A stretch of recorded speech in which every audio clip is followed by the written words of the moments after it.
생숙 수분양자의 피해를요, 정부, 국토부, 그리고 지역 자치단체가 방관하고 있어요.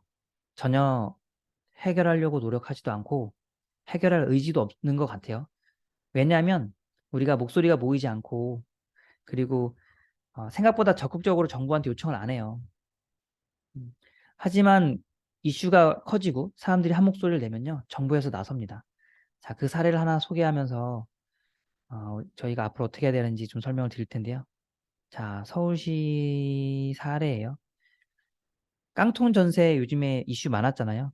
이제 서울시에서 적극적으로 대응한다라고 했는데, 자, 전세 사기 피해 지원 센터 정부의 협업 요청한다. 정부가 나서야 돼요. 정부가. 생숙도 생숙 지원 센터를 정부가 만들어야 돼요. 예. 그래서 금융 지원도 받고 법률 상담도 받고 그리고 매뉴얼도 제공받고 이렇게 해야 됩니다. 자, 사회적 이슈로 떠오르고 있는 깡통 전세와 관련해서 피해를 줄이기 위해 시 차원에서 운영할 수 있는 대응 방안을 마련하고 정부 및 협약기관 협업 요청 등 분야별 대책을 추진한다. 자, 정보가 나서야 돼요.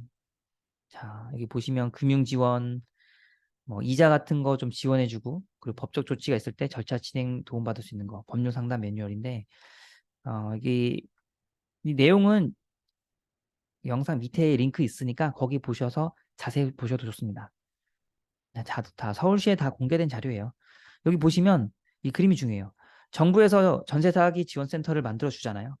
만약 이게 생숙 지원센터라고 한번 바꿔볼게요. 경찰청, 국세청 그리고 뭐 관련 기관, 부동산원 내서 지원이 되고 또 각 지역 자치별로 운영하는 행정기관이 있을 거잖아요. 뭐 서울시에서는 콜센터, 식문고, 뭐 주민센터, 자치구 이렇게 행정력까지 다 지원받을 수 있으세요. 법적인 거, 행정적인 부분 그리고 금융 지원 여기 보시면 이자까지 다른 건 다 안 해도 돼요. 정부 지원 생숙센터를 만들어야 된다. 자, 혜택이 많잖아요. 뭐 지금 생숙 내부적으로 많이 노력하고 계시는데 힘들어요. 시간도 많이 걸리고 법적으로 하면 언제 결과가 나올지도 모르고 법적인 게 결과가 나온다 하더라도 1, 2년 지날 거고 만약에 상대 측이 동의하지 않는다 그러면 또 다시 진행될 거고 결국에는 모든 사업을 다 수분양자 돈으로 짓고 수분양자 돈으로 운영하고 수분양자 돈으로 위탁운영업체 치고 월급도 주고 관리비도 내고 다 수분양자 피해밖에 없거든요. 그 피해를 줄이려면 이렇게 중심이 되는 정부 기관이 필요하다.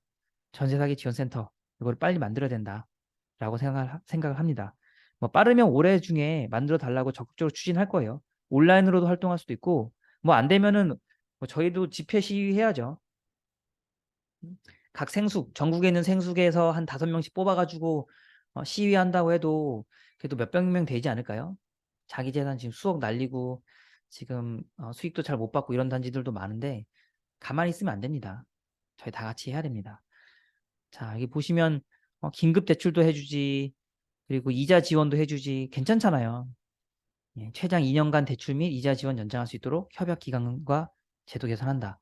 지금이 가장 힘든 시기이기 때문에 이렇게 한 1, 2년 정도를 대출 이자를 좀 덜 내거나 아니면은 대출 이자를 안 낸다거나 뭐 여러 가지 그 지원 방안을 생숙지원센터에 요청할 수 있거든요. 반드시 만드셔야 돼요. 각자 생숙에서 각자 생숙이 있는 지역에 아무리 요청해봤자 안 됩니다. 자, 이렇게 어, 법적인 문제 많이 하는데 법무사 뿐만 아니라 그 변호사분들한테도 소송 비용이나 아니면 각종 자문료 많이 나가잖아요. 다들 수분양자들 돈 모아서 하잖아요. 돈이 많이 필요한데 이렇게 정부가 나서서 상담 조정 단계 이렇게 상담해주고 뭐 매뉴얼 지정해주고 그게 안 되면 법적 조치 가는데 정부에서 이렇게 아무래도 지원을 해주다 보니까 사실 법적 조치까지 안 가게 될 거예요. 뭐 소송 전에 원만하게 합의하거나 뭐 양쪽의 의견을 조절하는 방법으로 해결될 것 같습니다. 그래서 법적인 분쟁도 막을 수 있어요. 2018년도인가 20년도 자료 보니까 그 분양형 호텔은 134개 중에 133개가 다 소송에 휘말렸거든요. 근데 생숙도 분양형 호텔이랑 똑같아요. 구조적으로 분쟁이 발생할 수밖에 없어요. 왜냐하면 그 아파트 보시면 아파트 상가 건물 있잖아요. 한 개의 업체가 전체 다 써서 장사를 하진 않아요. 각각 구분 소유자가 있기 때문에 각각의 영업장이 다르고 사업장이 다르잖아요. 생숙도 구조적으로 보면 상가랑 똑같아요. 집합건물법에 적용을 받고 그리고 객실마다 소유주가 있고 이렇게 태생적으로 각자의 이해관계가 다르고 목적도 다르고 소유주가 다른데 이거를 한데 모아서 한 개의 업체로 생수를 운영한다? 이것부터가 사실은 현실과 많이 동떨어집니다. 그런데 이런 문제를 우리가 만들었나요? 정부에서 적극 지원해 준 거잖아요. 이렇게 하라. 우리끼리 해결 못해요. 정부가 반드시 나서서 해결해 줘야 됩니다.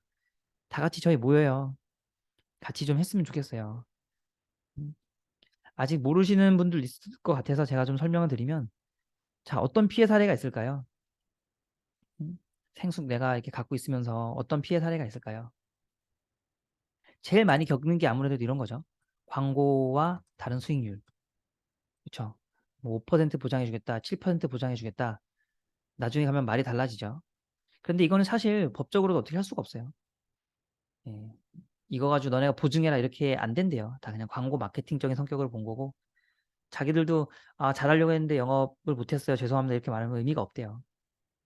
대신 요즘에 허위 가장 광고를 하게 되면 이제 약간 제재받는 그런 분위기가 가고 있는데 어쨌든 내가 분양받을 땐 저런 말을 듣고서 분양받았으면 결국에는 사실 투자자가 다 책임지는 게 맞거든요. 왜냐하면 원래 모든 투자라는 게 그렇잖아요.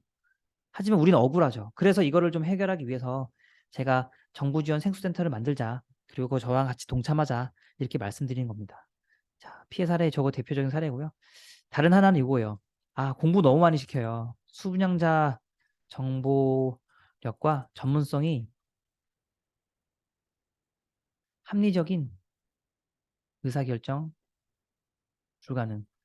야, 제가 생수 투자, 뭐 저도 아파트, 오피스텔 상가 뭐 이것저것 많이 투자하는데 아니 뭐 이렇게 공부할 게 많아요. 위탁운영업체, 관리단 집회, 관리인, 관리규약 또 뭐 있나요? 어? 뭐 엄청 많아요. 그쵸? 이런 거를 살면서 한 번이라도 이렇게 유심히 보신 적 있으세요? 다른 부동산 투자하면서 저런 거 보신 적 있으세요? 생수기요. 공부 난이도가 제일 높습니다.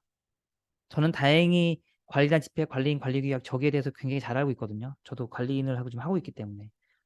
근데 위탁운영 업체까지 같이 생각해야 되니까 너무 복잡한 거예요.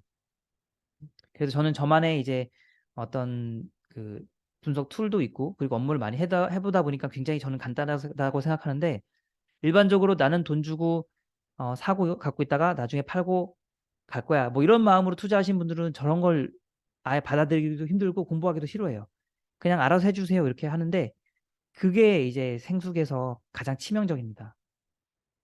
다들 공부하기 싫어하잖아요.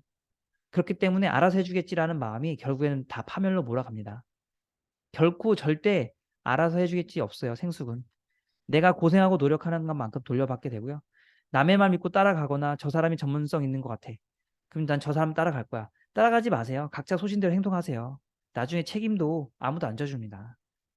자, 공부를 너무 많이 해야 돼서 이 투자 기간 동안 너무 힘들어요.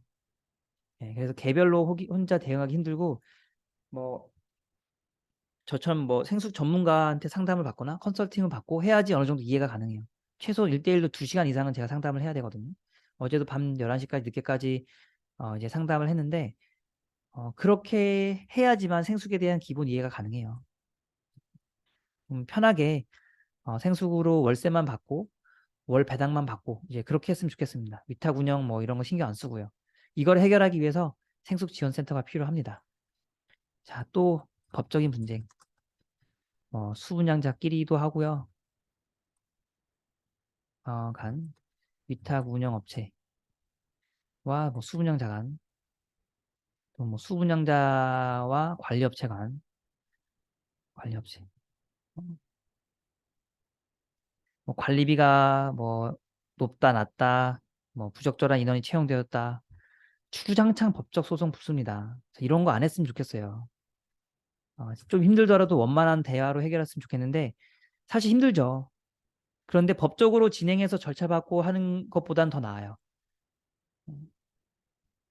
왜냐하면 법적으로 해결된다고 해서 그걸 받아들일지도 불분명하고 기간도 오래 걸리는데 그동안에 어쨌든 객실 운영해가지고 투자자들은 수부장자분들은 객실 수익을 받아가야 되잖아요. 객실 수익이 안 나오는 게 가장 큰 단점입니다.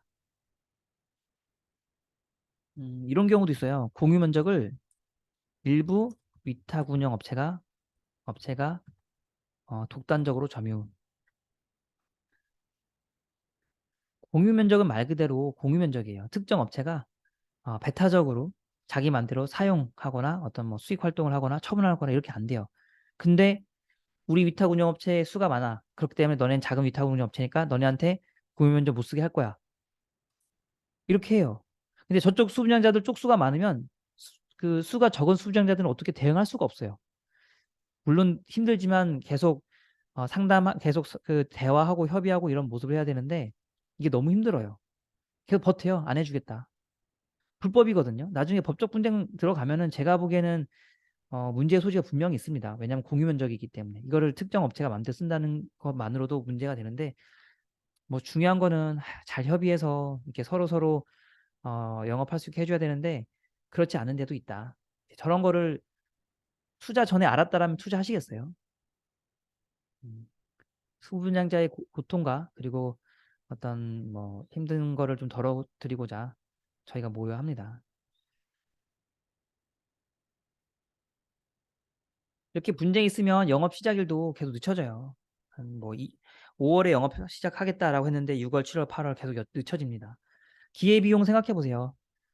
준공했는데 영업 시작이 안 돼요. 은행 이자만 한 달에 뭐 3, 40만 나갈 거고 관리비도 뭐 10만씩 20만 낼 거고 더군다나 내가 운영했다면 수익을 얻을 수 있는 게 100만 원, 150만 원인데 그게 안 나오고 기회비용으로만 그리고 실제 손실 나가는 거로만 봤을 때 한 달 갈수록 뭐 수십만 원씩 돈을 손실이 나오는 그런 상황이거든요. 영업 시작을 빨리 해야 되는데 이렇게 무기한 연기가 되는 경우도 있어요. 자, 집으로 알고 분양받은 수분양자 있잖아요. 이거 어떡할 거예요? 정부에서 앞에 영상도 올렸는데 생숙도 집으로 쓸 수 있게 합법화 해야 한다라는 게 제 생각입니다.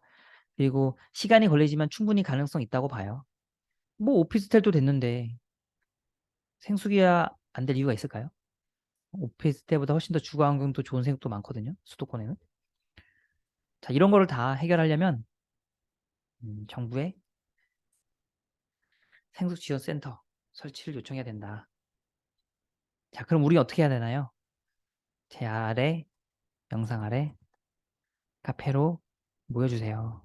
뭐 몇 명 모일지 모르겠어요. 왜냐면 이 생수 투자자분들은 이제 분양하고 받고 나서 또는 영업하고 나서 이제 너무 신경 쓸 게 많으니까는 그냥 거의 손 놓다시피 하거든요. 그래서 참여율도 좀 저조한 편이에요. 다른 부동산 물건에 대해서. 근데 이거 분명히 기억하셔야 돼요. 내가 아무것도 안 하면 그냥 내가 다 덤탱이 쓰는 거예요. 제가 뭐 겁먹으라고 하는 게 아니라 생숙이 그래요. 예를 들면 뭐 상가 세입자분이 월세를 안 줘요. 뭐 가만히 있으면 알아서 주겠지. 뭐 다 알아서 줄 수도 있겠죠. 좋은 분이면. 근데 실제 그렇게 될까요? 안 그래요. 한 달 늦춰지면 두 달, 세 달 계속 늦춰집니다. 지금 당장 가만히 계시면 혹시라도 생숙 수분양자 이 영상 보시고 있으시다면 최소한 제 카페 오셔서 보세요.